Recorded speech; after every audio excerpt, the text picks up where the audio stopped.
Meu nobre, graça e paz, boa noite a todos que nos dão a satisfação, a alegria de estar conectados conosco nessa live dessa noite. Nós externamos mais uma vez a nossa gratidão a Deus por esse privilégio que Ele nos proporciona de poder ter acesso à sua vida através dessas plataformas digitais e poder, mais uma vez, compartilhar de uma porção da palavra de Deus com você. Estou vendo aqui já o meu amigo Marco Antônio Ribeiro, que está conectado conosco, né? Eu tenho meu irmão Marco Antônio Ribeiro e tenho o pastor Marcos Ribeiro lá de Hyannis, em Boston. E aproveita aí e mando um caloroso abraço para os dois, né? De maneira que estou vendo aqui a minha amiga Raquel, também procedente lá de Curitiba, que me dá essa satisfação de estar conectada, e só está faltando você, meu nobre. Dá o seu ar da graça, porque a live só tem sentido nessa interação recíproca. Você do lado de lá e eu do lado de cá. E aí estou vendo aí a minha nobre e digníssima esposa, pastora Elianai Ribeiro, que nos dá também essa alegria. E estamos aguardando aí o seu contato. Quanto mais rápido, meus nobres, vocês entrarem aí, um tanto mais diligente a gente vai ser para compartilhar com você de uma porção da palavra de Deus nessa noite de terça-feira. E quero aproveitar aí, mandar um caloroso abraço aí para o Josimar, meu sobrinho, que está também nos dando a sua alegria de estar conectado conosco. E deixando aí para você o aviso para você entrar no nosso canal no YouTube, né? É só você clicar lá, Samuel Ribeiro, tá? Você entra no nosso canal e você vai poder se inscrever e receber os conteúdos novos, os quais a gente está aí elaborando nessa quarentena, né? Já tenho lá uma série de ministrações acerca de oração e fé, e eu estou vendo a minha amiga Lúcia de Oliveira, Lucineide, lá em Austin, lá em Boston. Grande abraço, Lúcia. Que bom tê-la ligadinha conosco aí nessa noite, tá bom? Grande abraço aí para o Valdir, também a Catiana, minha sobrinha, nos dando aí a alegria de estar ligadinha conosco.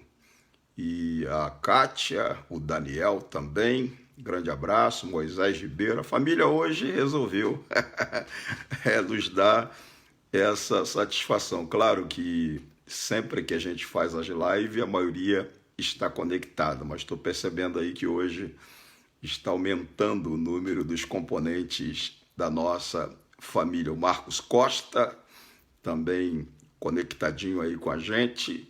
E eu queria que você compartilhasse aí com seus amigos para que eles também desfrutem da palavra que a gente vai ministrar nessa noite, baseado lá no livro de Jó. Nós vamos falar sobre a mulher de Jó, tá?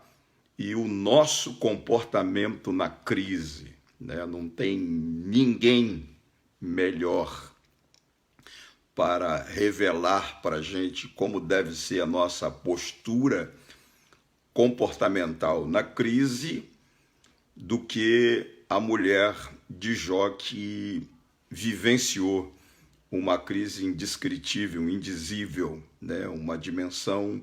Numa dimensão exponencial. E com certeza a gente vai tirar algumas lições altamente relevantes que vão contribuir para a nossa edificação na fé através da vida dessa mulher. Nós queremos também mandar um abraço aí para o Robson, que nos dá alegria, também a Eliane, né, e o Abner. Grande abraço aí para esse casal abençoado, a Manu, o Artuzinho, grande abraço. Enfim, nós estamos aí pedindo você para se inscrever no nosso canal no YouTube, tá? É só você colocar lá, né, www.youtube.com/Chanel, né?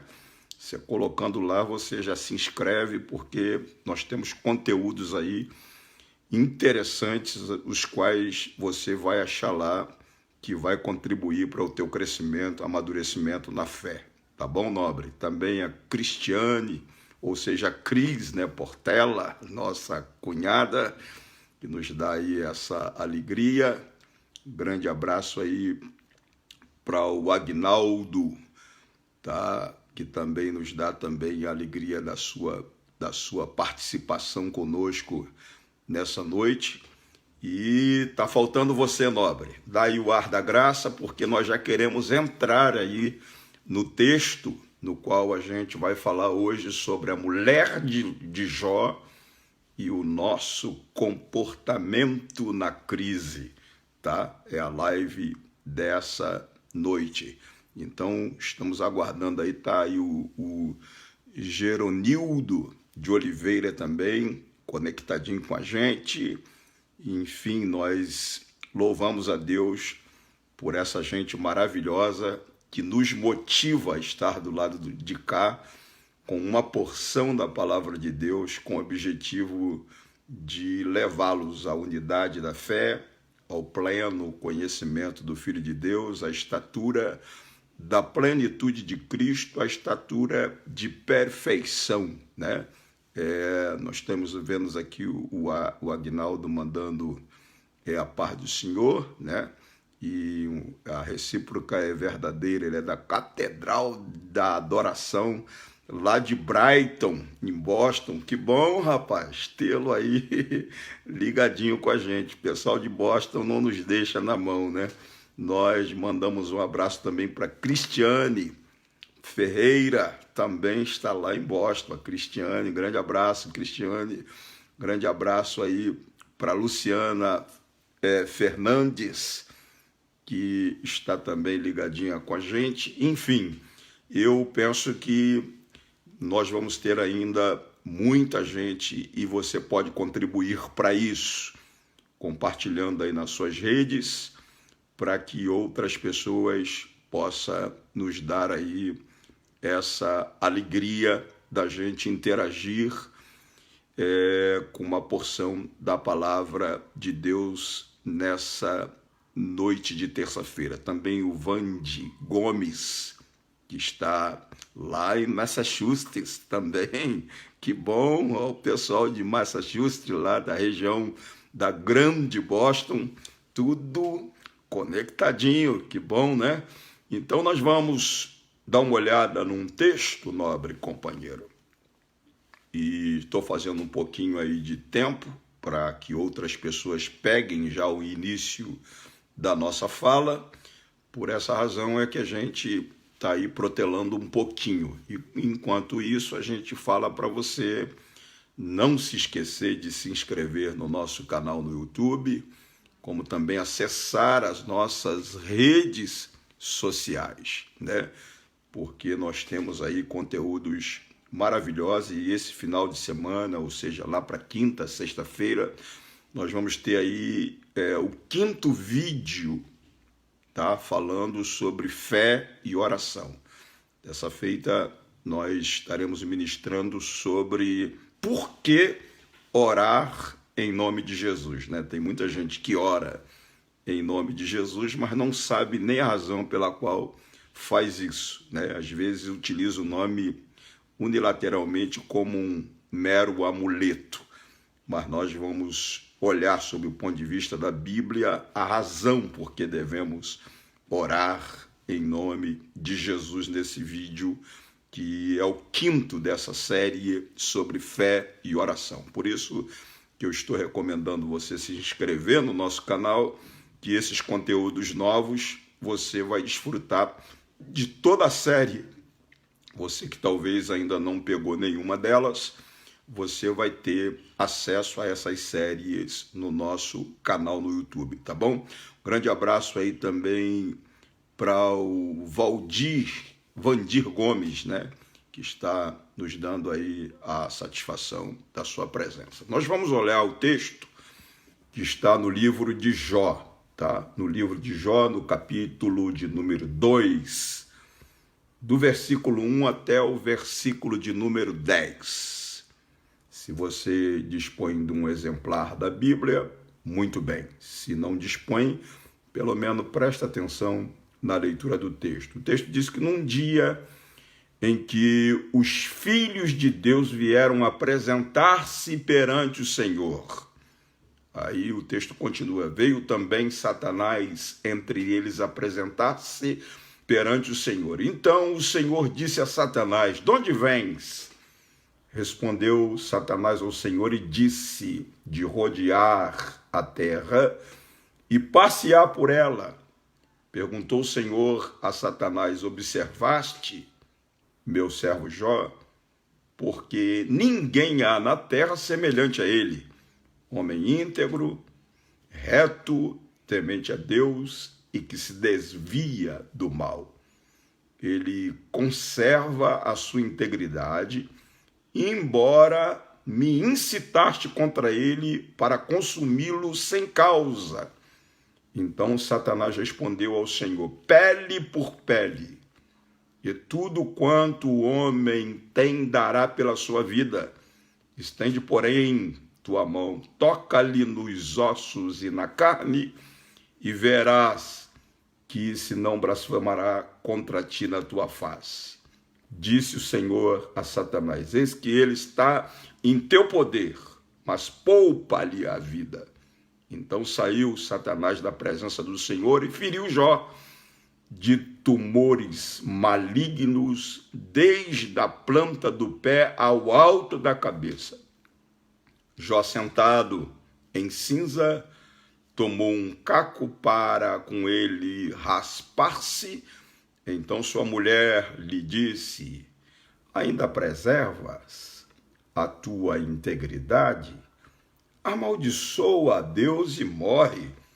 Mas ele lhe respondeu, falas como qualquer doida. Temos recebido o bem de Deus e não receberíamos também o mal?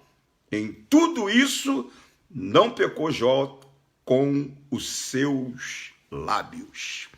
Então, nós estamos baseados neste texto, falando sobre a mulher de Jó e o nosso comportamento na crise. Essa é a proposta da nossa live nessa noite. Tô vendo aqui a Ana Monteiro. Que bom, Ana, tê-la ligadinha conosco aí também. Um grande abraço, viu?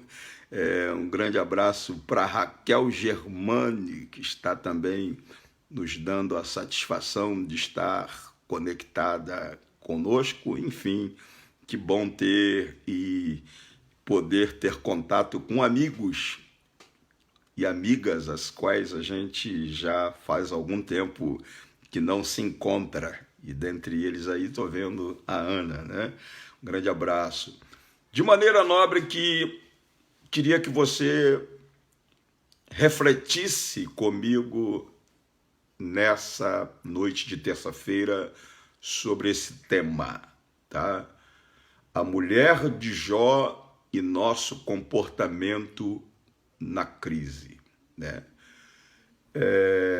Eu penso que esse personagem das Escrituras do Antigo Testamento, chamado Jó, é um dos personagens dos quais a gente, na verdade, tem um apreço em comum, né? A gente tem uma admiração indizível, indescritível, por causa do caráter deste homem retratado no texto que a gente leu nessa noite. O texto que eu li nessa noite diz que ele era um homem íntegro, reto, temente a Deus e se desviava do mal. E é exatamente por causa dessa palavrinha, integridade, tá?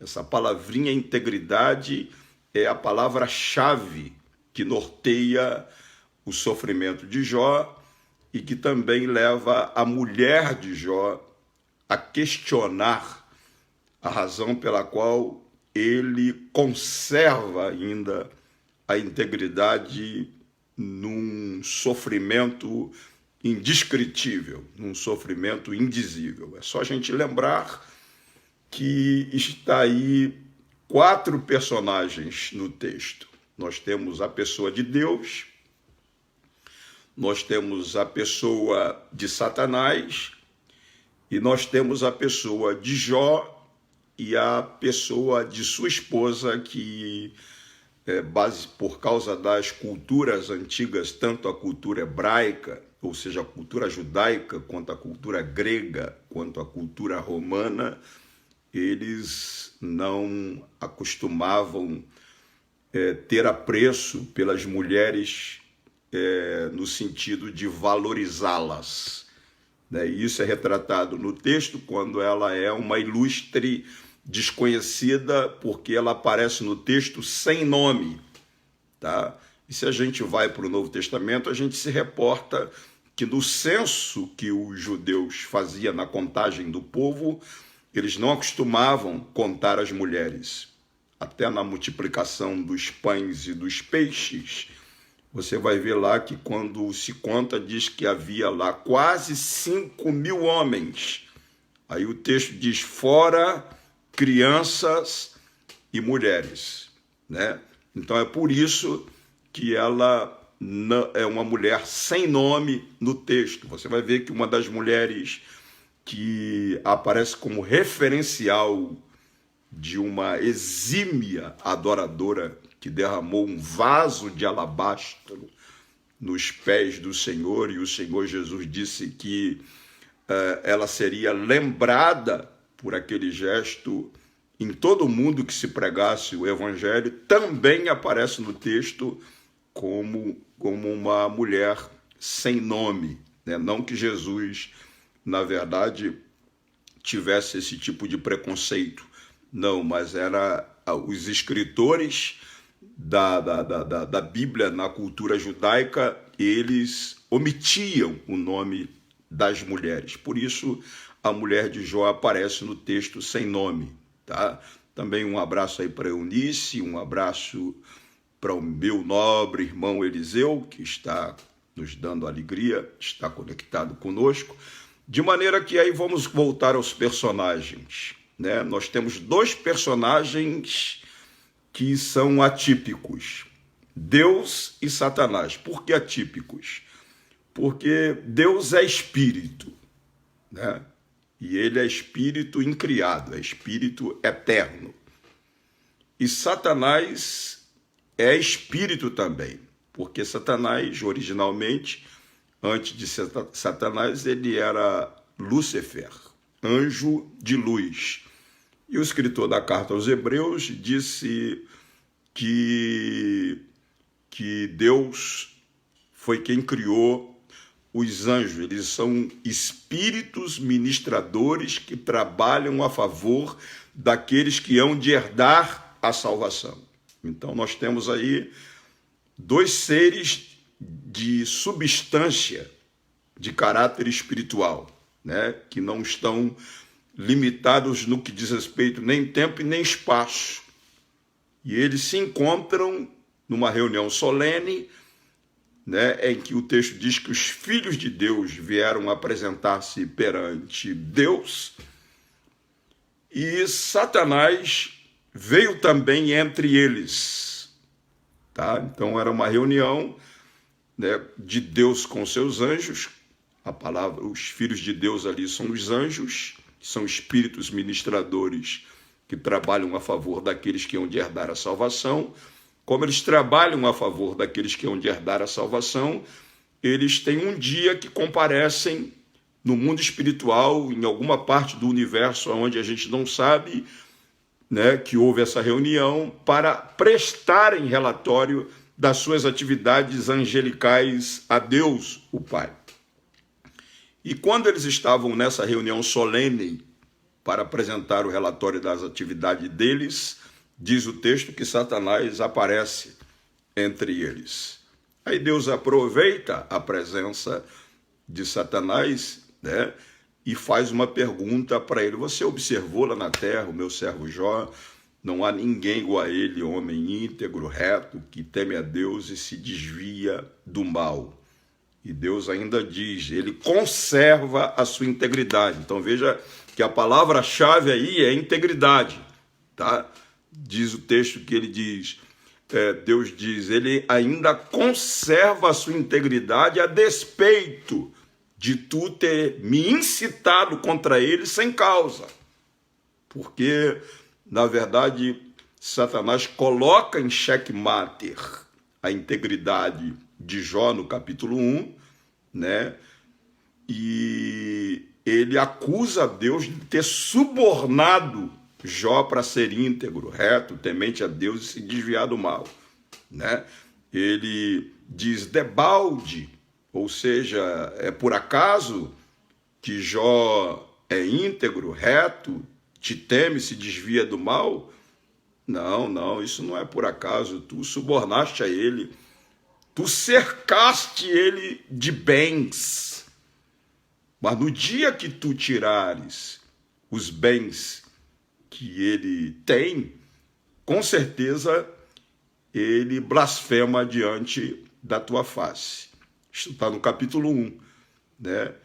E Deus não tem que provar absolutamente nada para Satanás, mas dá corda à sua índole má, perversa, e permite que Satanás toque nos bens de Jó.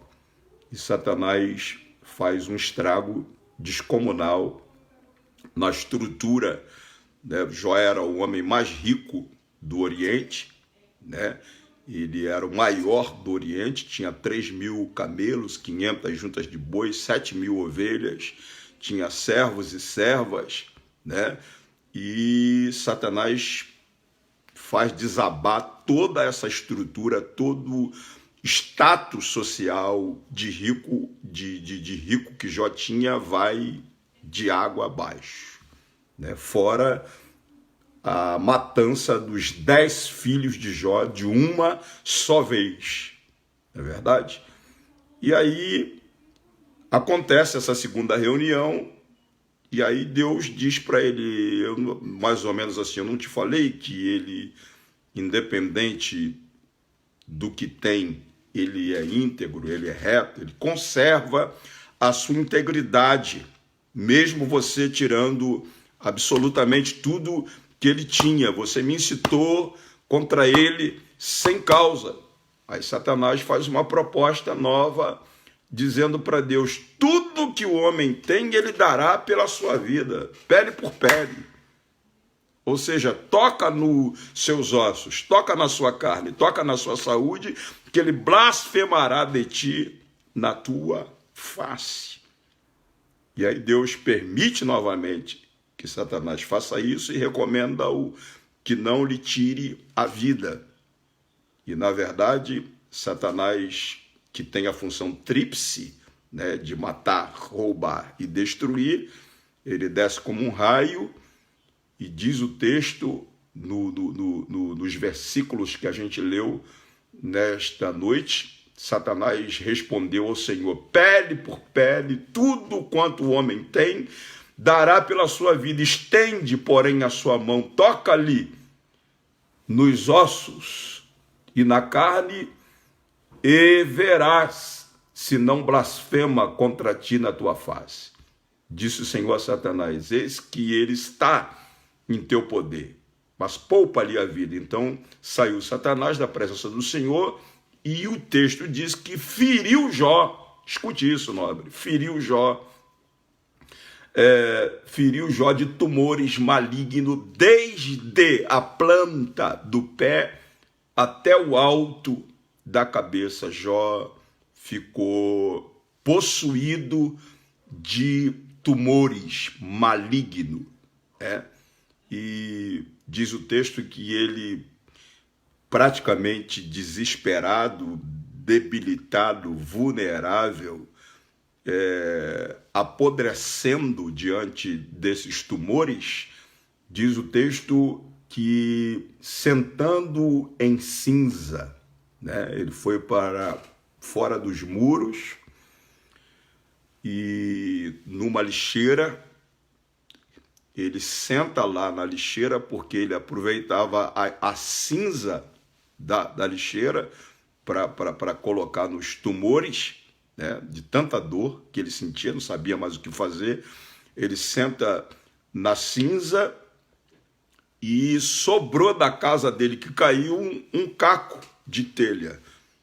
E ele aproveitava esse caco para raspar-se. O texto diz para raspar-se. Então, a sua mulher, aí entra a história da mulher de Jó. A sua mulher lhe disse: ainda conserva, veja que a palavra integridade é a palavra-chave, ainda conservas a tua integridade? Amaldiçoa Deus e morre. Mas ele lhe respondeu: falas como qualquer doida. Tem tradução que diz louca, tá? Temos recebido o bem de Deus e não receberíamos também o mal? Em tudo isso, não pecou Jó com seus lábios. Então eu queria que você reportasse antes da crise. Queria que você pensasse comigo antes da crise acerca da mulher de Jó. Tá? Porque eu estou falando nessa live, para quem entrou agora, sobre a mulher de Jó e o nosso comportamento na crise. Então, antes da crise, a mulher de Jó era uma mulher nobre, era uma mulher altamente respeitada no contexto social do Oriente. Não era no contexto social da sua cidade só, do seu estado, do seu país. Era no contexto de um continente inteiro. Ela era uma mulher nobre, respeitada, riquíssima nobre, companheiro, riquíssima. Ela era uma verdadeira adjutora de Jó, tá? Auxiliadora. Ela auxiliava o marido na administração da casa, com relação aos servos, aos bens que Jó tinha. Ela era um referencial de mulher bem-sucedida. Você está entendendo, meu nobre? Essa era a mulher de Jó antes da crise. Uma mulher fina, requintada. Uma mulher da alta sociedade, de uma reputação altamente elevada, de uma dignidade e nobreza extraordinária. Mas ela vivencia essa crise que abate no contexto da sua vida, do seu marido, da sua família, e aí tudo muda.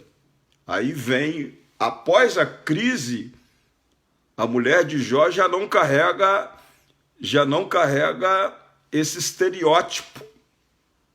Ela já não carrega essa beleza na qual me reportei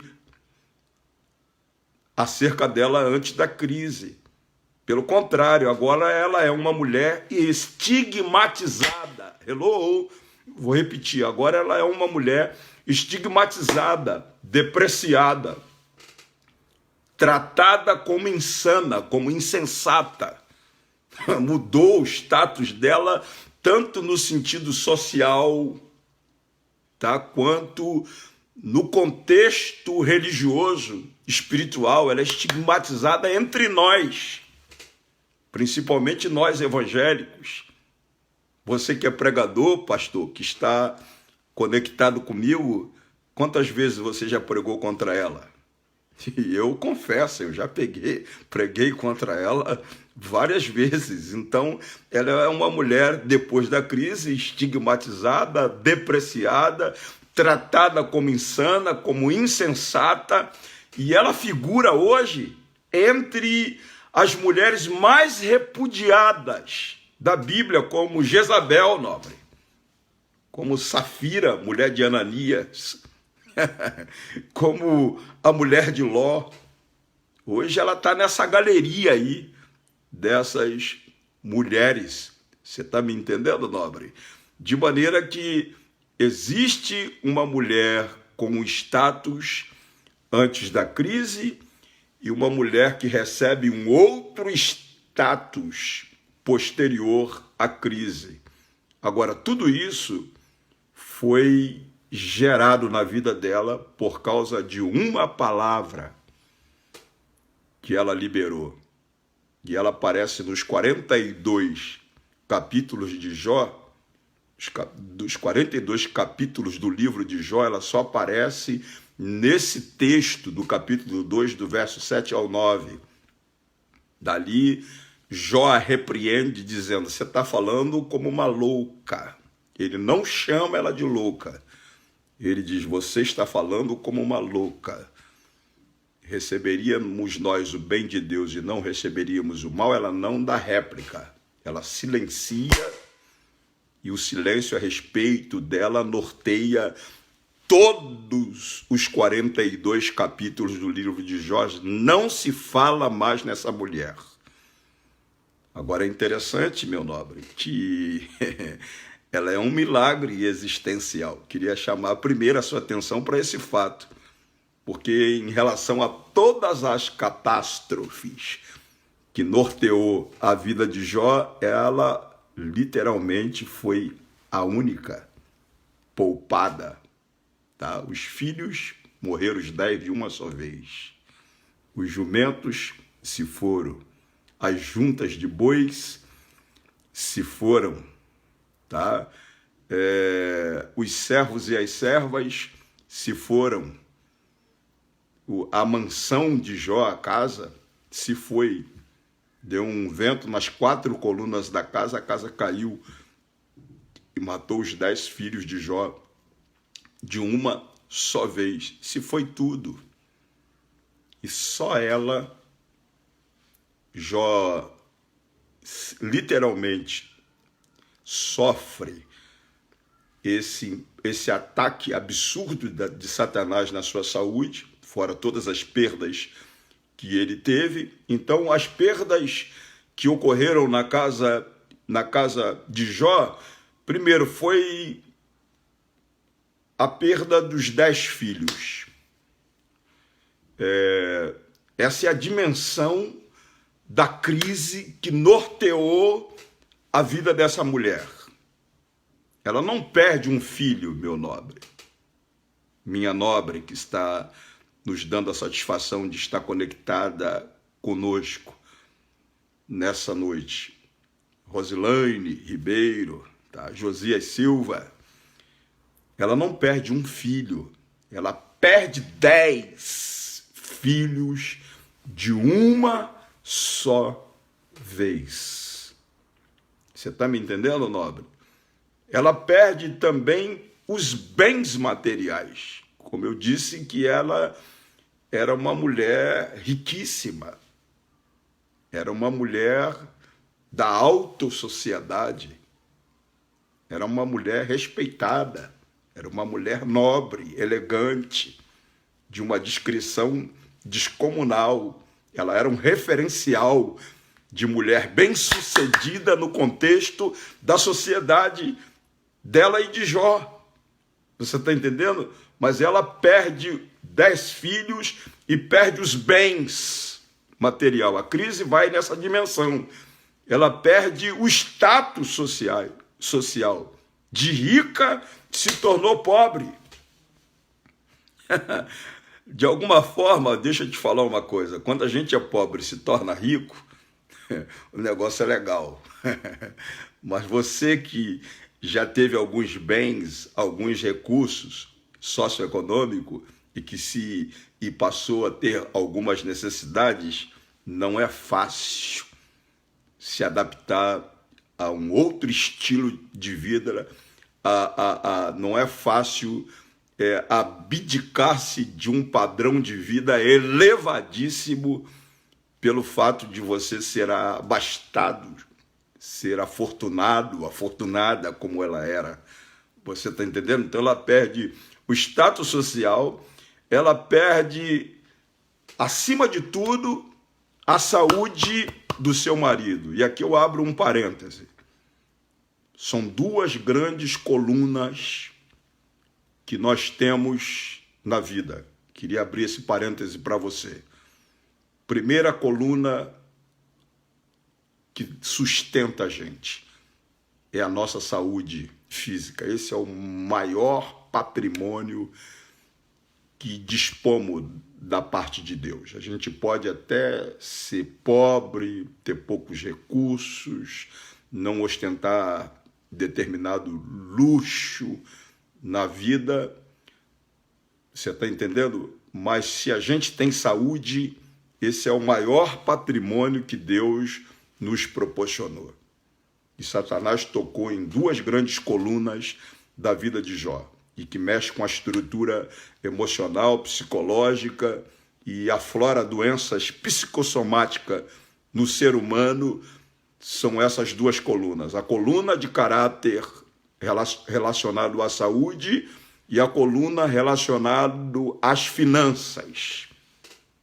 São duas grandes colunas e ela teve essas perdas.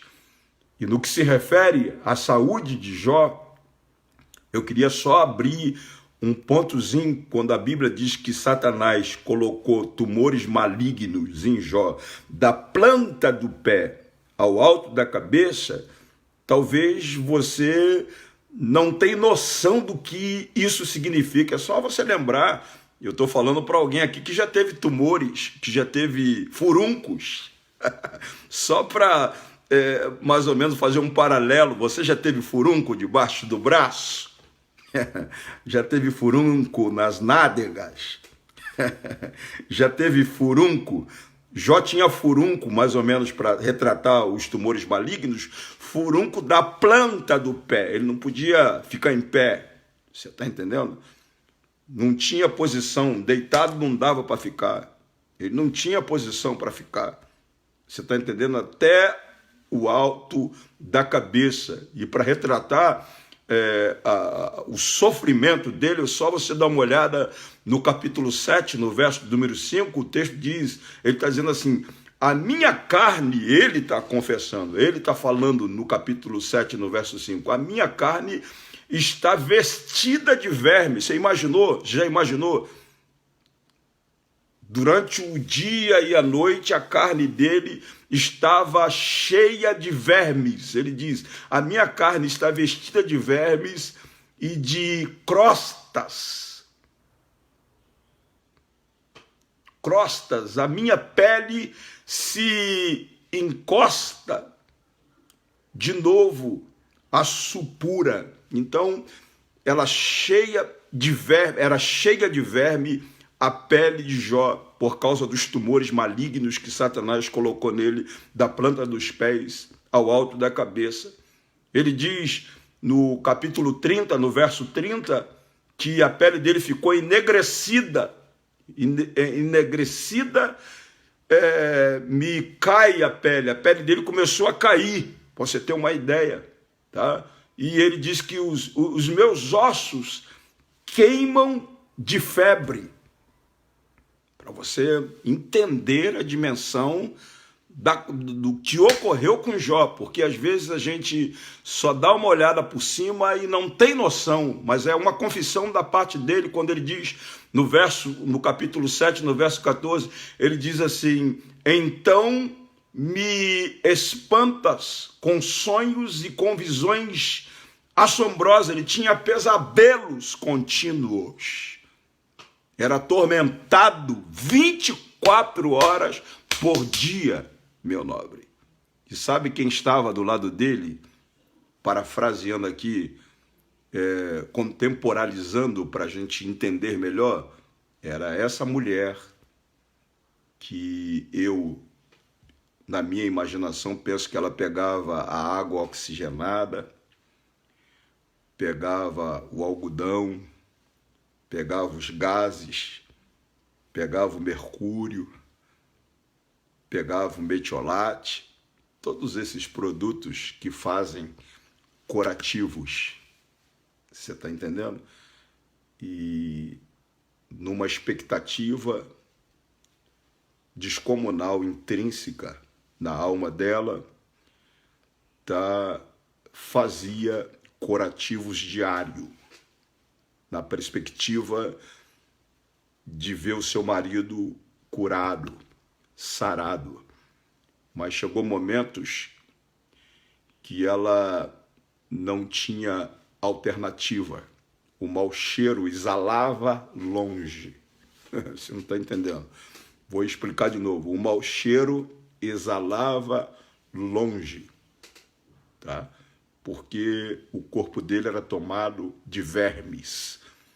A pele estava caindo, os ossos queimavam de febre, tá? Então, essa é a crise que norteia a vida dessa mulher, tá? E aí acontece literalmente uma crise fundamentada na ideia da integridade. Ela diz: você ainda conserva, Jó, a sua integridade? Se eu fosse você, em outras palavras, eu amaldiçoava a Deus e tratava de morrer. Embora eu abra um leque aqui porque eu não estou discutindo esse texto sob o ponto de vista do original, do hebraico, tá? Eu estou discutindo com essa tradução em português. Estou fundamentando a minha argumentação nessa tradução em português. Porque no hebraico, se eu fosse falar aqui, talvez causaria até algum tipo de polêmica, né? Mas eu vou deixar essa questão de lado, só quero refletir com você que ela mais ou menos diz isso para ele. E tudo, a palavra, veja bem, que no capítulo 1, Deus fala da integridade de Jó. E Satanás questiona, dizendo: não, essa integridade é fruto de suborno, é barganha. Tu cercaste ele de bem, por isso que ele é íntegro, por isso que ele é reto, por isso que ele te teme, por isso que ele se desvia do mal. Você está entendendo? Aí Satanás aparece no capítulo 2 novamente perante os filhos de Deus, e Deus diz: embora tu me incitaste contra Jó sem causa, ele ainda conserva a sua integridade. Diante desse sofrimento todo que eu descrevi aqui, Jó ainda conservava a sua integridade. E essa mulher, que é a sua esposa, que lhe deu 10 filhos, essa mulher, durante o transcurso de convivência com Jó, era a pessoa que mais conhecia a integridade de Jó, porque ela ouvia todos os dias levantar de madrugada, imolar 10 animais, sacrificar 10 animais para fazer expiação pelo pecado dos seus filhos, porque o texto diz que ele temia que nos banquetes que ocorriam esporadicamente na casa um do outro, um dos filhos tivesse blasfemado, pecado contra Deus. Você está entendendo? E essa mulher acordava de madrugada, estendia a mão para o lado, procurava o marido, ele não estava na cama. Ele estava lá fora, imolando, sacrificando animais, para, através do sangue inocente do animal, fazer expiação do pecado de cada um dos filhos. De maneira que ela via o quanto que este homem era íntegro. Você está entendendo? E aí você vai para o capítulo de número 29 do livro de Jó, e você vai ver ele dando um relato acerca da sua integridade pessoal. Ele diz assim: quando eu saía para a porta da cidade, eu saía pela porta da cidade, tá? E na praça me era dado assentar-me. Os moços me viam e se retiravam. Ele era tão respeitado que ele está dizendo, os moços me viam e se retiravam. E ele diz que os idosos se levantavam e se punham de pé. Os príncipes reprimiam as suas palavras e punham a mão sobre a boca para não falar perto de Jó. Tá?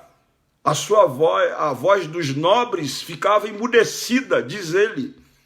A sua língua se apegava no paladar. Ouvindo-me, tá? É Jó que está se relatando, ouvindo-me algum ouvido, esse me chamava de feliz, de bem-aventurado.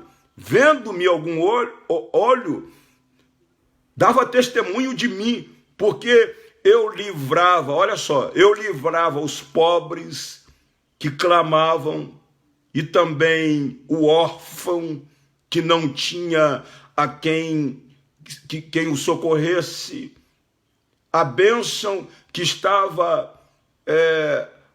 a perecer vinha sobre mim, e eu fazia jubilar-se o coração da viúva. Então, ele está dizendo, eu me cobria de justiça. Ele está dizendo, eu me fazia olhos dos cegos, pés dos coxos, dos necessitados, eu era pai, e até por causa dos desconhecidos, eu examinava a causa dos desconhecidos. Então Jó tinha um caráter tão íntegro que ele era reverenciado pelos jovens, pelos velhos, pelos príncipes, pelos nobres, pelos órfãos, pelas viúvas, pelos necessitados. Ele era um referencial de justiça, de integridade, de retidão, reconhecido na cidade onde ele residia. As pessoas o reverenciavam. Quando ele chegava na praça, o jovem saía. Você está entendendo? Os velhos ficavam em pé, em reverência a ele. Os príncipes se calavam. Esse é o Jó. E essa mulher, ao longo da convivência com Jó, ela percebe o quanto seu marido era íntegro. Agora ela o vê, ela vê esse homem que era tão estimado, tão amado, preciado, respeitado, reverenciado, tratado de uma forma altamente relevante no contexto da sociedade. Ela vê ele agora mal cheiroso, pior do que um leproso. Ela vê a pele dele caindo, ela vê os ossos dele se diluindo em febre, ela vê ele sentado no monturo de lixo, na cinza, com um caco de telha se coçando. Você está entendendo, nobre? Quando a gente cuida de um doente por muito tempo, se a gente não tiver cuidado, o doente vai embora e quem fica doente no lugar dele somos nós. E nós experimentamos isso na nossa família, quando as minhas cunhadas ficaram doentes. A minha esposa foi quem, dentre outros, cuidou dela de perto, e as duas foram. Deus escolheu para si as duas. Agora, o interessante é que, posterior essa situação, a Elianai teve que ter um cuidado todo especial para se recompor psicologicamente, emocionalmente, do sofrimento que ela vivenciou junto com as suas irmãs.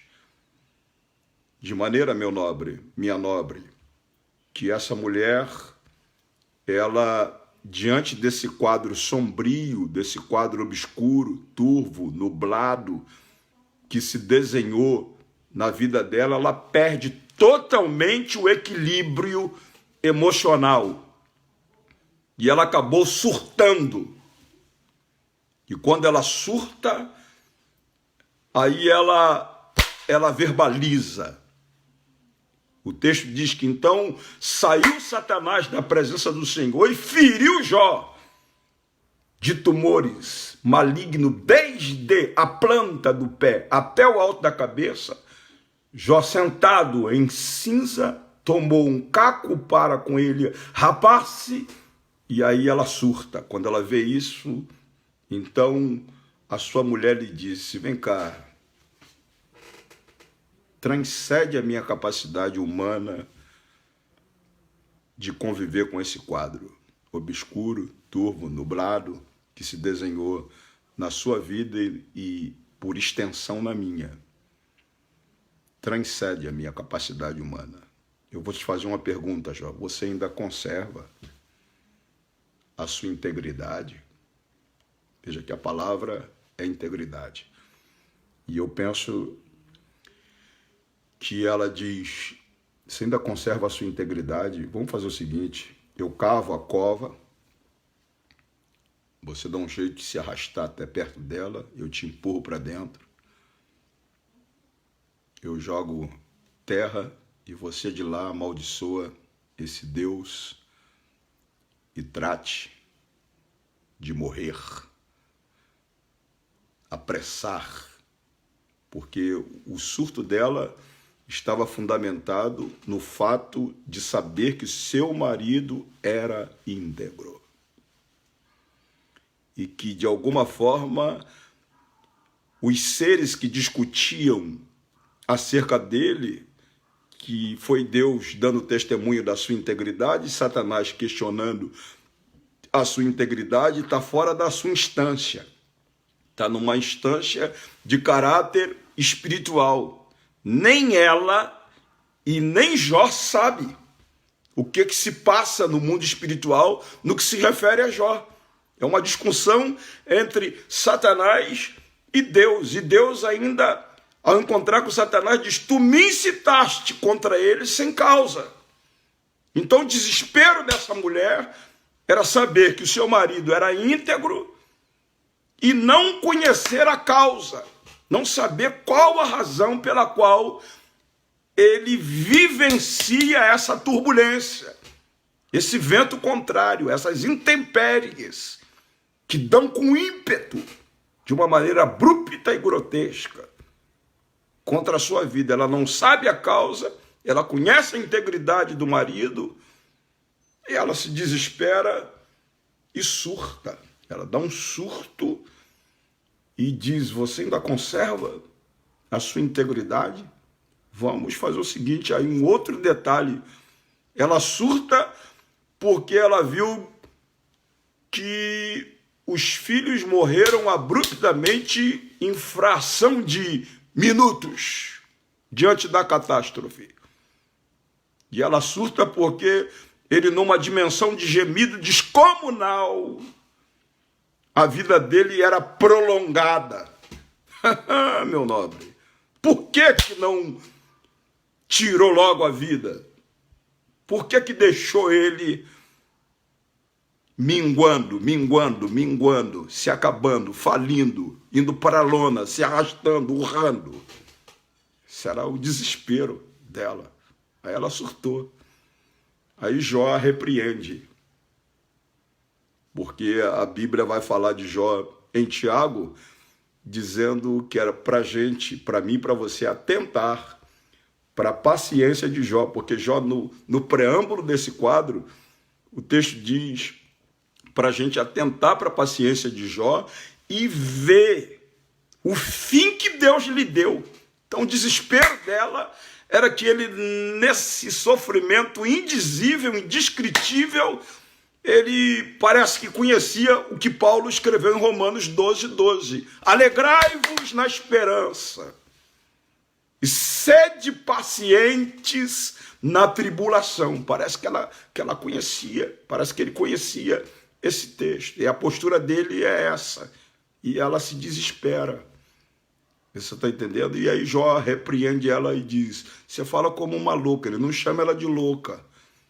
Você fala como uma louca. Receberíamos o bem de Deus e não receberíamos o mal? Aqui tem duas coisas interessantes. Primeiro, ele não chama ela de louca. Ele diz que ela fala como uma louca. Tá? Então, queria que você entendesse que existe pelo menos 3 tipos de loucos na Bíblia. Existe pelo menos 3 tipos de loucos na Bíblia. Existe um tipo de louco que a loucura dele é fundamentado na ideia de ser nércio. Vou repetir a palavra, nércio. O que significa isso, pastor Samuel? É aquela pessoa tardia de entendimento. Aquela pessoa displicente, ingênua. Aqueles 2 discípulos que iam com Jesus no caminho de Emaús, diante de todos os acontecimentos que ocorreram em Jerusalém, eles andam com Jesus uma boa temporada e são nércios. Jesus chama eles de nércio, de entendimento, tardio de entendimento. Só quando Jesus chega em casa que parte o pão, que a ficha cai. Mas andaram com Jesus o tempo todo e eram nércios de entendimento. Aí você vai ver ainda um outro tipo de louco. Você vai encontrar um outro tipo de louco, que é o insensato. Então são 3 tipos de louco. Tá? O insensato. O insensato é alguém insano, anormal, é uma pessoa de difícil tratamento, difícil trato e entendimento. É alguém desequilibrado, irresponsável.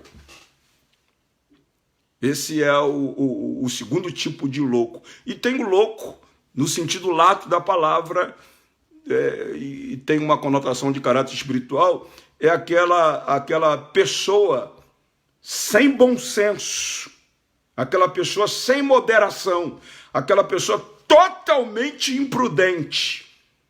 Tá? E esse tipo de louco é retratado nas 10 virgens. 5 era prudente, 5 era louca, imprudente.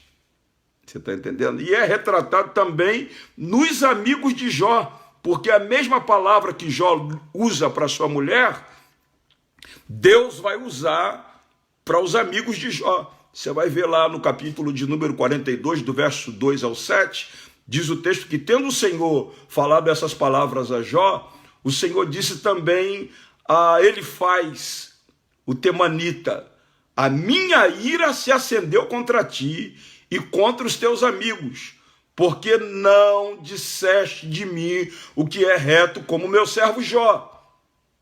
Tomai, pois, 7 novilhos e 7 carneiros, e ide ao meu servo Jó, e oferecei holocausto por vós. O meu servo Jó orará por vós, porque dele aceitarei a intercessão, para que eu não vos trate segundo a vossa loucura. A vossa loucura, porque vós não disseste de mim o que é reto, como meu servo Jó. Aqueles 3 amigos de Jó que ficaram insistindo com ele que o sofrimento dele estava fundamentado no fato dele ter algum pecado oculto que ele não confessou, aborreceu o coração de Deus. De maneira que Deus viu aquele gesto deles como um ato de loucura, uma loucura fundamentada naquela loucura das 10 virgens, que implicava, esse tipo de loucura implica na salvação. Você está entendendo? Porque o texto vai falar sobre as 5 prudentes e as loucas que não consegue depois comprar azeite para entrar na festa do casamento. De maneira que, no que se refere à mulher de Jó, ela deu um surto. É algo temporal. Está fundado com o segundo tipo de loucura. Está fundamentado no segundo tipo de loucura. Ela é como se ela ficasse anormal por um tempo. Tá? É como ela ficasse com dificuldade no entendimento. Tá? Ela perdeu o equilíbrio emocional. E aí Jó chama ela de louca como se ela estivesse verbalizando uma palavra de forma irresponsável. Já os amigos de Jó, não. A loucura dos amigos de Jó, eles só se salvaram por causa da intercessão de Jó por eles e por causa da expiação que eles fizeram ao imolar 7 novilhas. Você está entendendo? E o número 7 está relacionado com os 7 dias que eles ficaram lá junto de Jó. Você está entendendo, meu nobre? Então, de maneira que essa mulher, ela não é tratada, porque Deus cobra dos amigos de Jó acerca da loucura deles, mas Deus não cobra absolutamente nada acerca dela, porque Deus sabia que era fruto de um surto emocional que a tomou momentaneamente. Você está entendendo, meu nobre? Era fruto de um surto de caráter emocional. Tá? Então, finalizando aqui a nossa conversa sobre a mulher de Jó, ela surtou, deixa eu te falar, porque nós estamos numa crise, fruto dessa pandemia, em quarentena, e às vezes por sermos servos de Deus, tem pessoas que cobram da gente ser super-homens. Mas a gente não é super-homem. A gente é ser humano, de pele, carne, osso e músculo. Eu e você somos da mesma espécie. Como Deus falou acerca de Elias, que era homem sujeito às mesmas paixões que nós. Então, por que, pastor Samuel, que a mulher de Ló surtou? Ela surtou porque ela era humana, sujeita a fraquezas, quanto você e eu. Você está entendendo? No preâmbulo de uma crise dessa natureza, que nós estamos inseridos no contexto dela, diante do pânico que está aí, diante da insegurança, diante do desespero mundial que está aí, diante do bombardeio dessa avalanche de notícias ruins que entra nos nossos lares via os meios de comunicação, as redes sociais e etc. Você está entendendo? Está sujeito você surtar. Está sujeito eu surtar. Porque a gente é ser humano, a gente não é extraterrestre. Você está entendendo? A gente não é anjo. A gente é ser humano. E ela era ser humana, tá? Sujeita à fraqueza. Por isso ela surtou. E aí eu me conforto, porque a minha Bíblia vai falar acerca do próprio Jesus, que era homem. Só que diferente de mim e de você, homem perfeito. No entanto, a despeito de ser homem perfeito, era humano. E no preâmbulo também de uma crise, nos dias que precederam a sua morte no Calvário, Jesus vai externar os seus sentimentos que retratam a sua humanidade. O texto diz que ele sentiu tristeza. Vou repetir o que aconteceu com Jesus. Ele sentiu tristeza e angústia. Hello! No preâmbulo da pandemia, na quarentena, vez por outra, a angústia bate no seu coração. Bate no meu. Vez por outra, a tristeza também domina. E Jesus, como homem perfeito, sentiu isso. E o texto diz lá no livro de Mateus, capítulo 26, versículo 36 e 37, em seguida foi Jesus com eles a um lugar chamado Getsêmani, e disse a seus discípulos: assentai-vos aqui, enquanto eu vou ali orar. E, levando consigo Pedro e os filhos de Zebedeu, começou a entristecer-se e angustiar-se. Jesus, meu amigo, homem perfeito, que não pecou ao longo da sua vida aqui na terra. Como ser humano, ele teve tristeza e angústia, tá? E o texto ainda vai dizer mais que ele reclamou. Você acha que Jesus não reclama? Ele reclamou da falta de companheirismo dos seus discípulos. Está lá no capítulo de número 26, no verso 40, quando o texto diz que, voltando para os seus discípulos, os achou dormindo. Disse a Pedro: então nem uma hora pudeste vigiar comigo? Jesus sentiu na pele a falta de companheirismo na crise. Você está entendendo? A falta de solidariedade na crise. E finalmente, meu nobre, toda a estrutura de Jesus praticamente foi abalada, porque o texto diz lá no livro, o texto diz no livro de Lucas, no capítulo 22, versículo 41 ao 44, e o texto diz que, por sua vez, se afastou cerca de um tiro de pedra e de joelhos orava, dizendo: Pai, se queres, passa de mim esse cálice, contudo, não se faça a minha vontade, e sim a tua. Então apareceu-lhe um anjo do céu que o confortava. Aí o texto finaliza dizendo: e estando em agonia, Jesus teve angústia, tristeza, ficou em agonia. Estando em agonia, orava mais intensamente. E aconteceu que a agonia era tamanha que o seu suor se tornou em gotas de sangue caindo sobre a terra. Toda a estrutura de Jesus foi abalada como ser humano, de pele, carne, osso e músculo, no preâmbulo da crise. E aí, por que eu vou repudiar a mulher de Jó? Por que eu vou colocá-la na galeria de Jezabel? Por que eu vou colocá-la na galeria de Safira? Na galeria da mulher de Ló? Jamais. Me dá licença. Não vou colocá-la lá, não.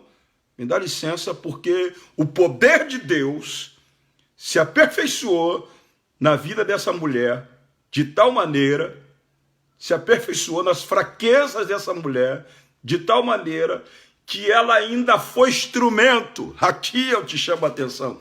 Ela foi instrumento da parte de Deus para abençoar Jó com 10 filhos. Ela que foi instrumento da parte de Deus quando Deus mudou a sorte, levou cativo o cativeiro de Jó. O texto diz, lá em Jó capítulo 42, verso 12 ao 14, assim abençoou o Senhor o último estado de Jó mais do que o primeiro, porque veio a ter 14.000 ovelhas, 6.000 camelos, 1.000 juntas de bois, 1.000 jumentas. Também teve outros 7 filhos e 3 filhas. Quem foi que gerou esses filhos no ventre? Foi essa mulher, meu nobre. Foi ela. E aí, eu quero te dar uma boa notícia, que a despeito dos seus temores, a despeito da tua fragilidade, a despeito de vez por outra você ficar triste, angustiado, agoniado, no preâmbulo dessa crise que nós estamos inseridos, no contexto dela, eu quero te dar uma boa notícia. O poder de Deus vai se aperfeiçoar nas suas fraquezas. Deus vai suscitar forças em você, aonde não há nenhum vigor. Da fraqueza você vai tirar força e ele vai te tirar desse charco horrível de lodo, como fez com o salmista Davi no Salmo 40, vai colocar os seus pés na rocha, firmar os seus pés na rocha, vai colocar um hino, um cântico novo na sua boca, todos que ouvirem cantarão o hino com você. Tá bom, meu nobre? Então, deixa eu te abrir aqui um leque. Não prega mais contra ela, não. Você está entendendo? Porque essa mulher foi uma verdadeira heroína. Tá? Surtou por um momento, e o mais lindo de tudo é que ela é repreendida pelo marido e ela se cala. Ela não dá réplica. Você está entendendo? Aí, quando chega lá na frente, Deus cobra dos amigos que importunou Jó ao longo de um grande período de tempo, o acusando de pecado escondido, mas Deus não levou em conta aquele surto temporal que dominou a vida dela. Você está entendendo? Então toma para você o comportamento dela na crise, não reproduzindo o que ela fez de equivocado, mas se porventura você tiver alguma debilidade, alguma vulnerabilidade no processo dessa crise, por gentileza, não se autodeprecia, não se sinta culpado, não acha que você é frouxo, você está entendendo? Porque você é ser humano, de pele, carne, osso e músculo, igual a ela, igual a Jesus, que sentiu tristeza, que se angustiou, ficou agoniado, você está entendendo? E suou grandes gotas de sangue. Que Deus em Cristo aplique essa palavra na tábua do teu coração. Você está entendendo, nobre? E aí vai a minha sugestão. Por favor, se essa palavra mexeu com você, se ela se identifica com a sua realidade, com as suas necessidades e te trouxe conforto, por favor, a live vai ficar disponível aí nas nossas redes sociais, no nosso canal. Você, por favor, compartilha o mais rápido possível com outras pessoas. Você nobre, que nos deu aí a Lúcia, a Regina Neves, agradecer todos vocês que entraram aí na nossa live, nos dando a satisfação e a alegria de interagir com você. A Cleir, irmã Cleir, lá em Boston também, um grande abraço para o meu amigo Raimundo Damasceno. Enfim, louvamos a Deus por todos vocês que essa noite trouxe-nos essa alegria. O Carlos Silva, que nos dá satisfação também, estou mandando aí, a Regina já falei, e você que ainda não deu o ar da graça, pode dar aí que eu mando um abraço para você, se está em Boston, se está no Rio, se está em qualquer outro estado, a gente vai acabar externando gratidão a Deus pela sua vida, no precioso nome de Jesus de Nazaré. A Idoneide, minha filha, está ligadinha lá também com a gente. Um grande abraço, Eide.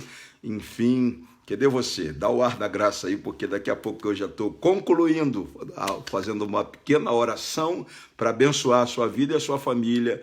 Mas antes disso, eu queria falar de você. A Cris está aí dizendo que é bênção, né? E é assim que nós gostamos, essa reciprocidade. A gente está daqui, mas percebe que há feedback da sua parte conosco, tá? A Genilda tá ligadinha com a gente. E parece que hoje eu falei de mulher, da mulher de Jó, as mulheres resolveram todas ficarem conectadas na live conosco, né? Que bom demais, né? Deus abençoe todas vocês. Pai, no nome de Jesus, eu intercedo agora junto ao trono da tua graça, a favor de cada serva do Senhor, de cada servo do Senhor, espalhados por essa terra fora, que está no preâmbulo dessa crise, Senhor. E vez por outra, Satanás tenta nos acusar diante das nossas fraquezas, mas o teu poder se aperfeiçoa nas nossas fraquezas. Tu suscita forças em nós, aonde não há vigor, e da fraqueza o Senhor nos ajuda a tirar força. Então receba a nossa gratidão e nos dê graça para atravessar essa quarentena e cantar o hino da vitória posterior a essa crise. Nós abençoamos a vida de cada filho do Senhor e filha do Senhor que nos deu essa alegria de estar conosco conectado nessa live. Um grande abraço para Ana Maria, lá em Boston também. Enfim, nós agradecemos a todos vocês. Que a bênção do Senhor vos acompanhe. Rosilane, grande abraço, minha linda. Bom saber que você está aí ligadinha também, tá bom? Grande abraço, nobre. Aguarda que na próxima terça-feira tem mais. Espero que você fique cativo conosco nessas lives, tá bom? Grande abraço. Deus os abençoe em Cristo Jesus, o nosso Senhor.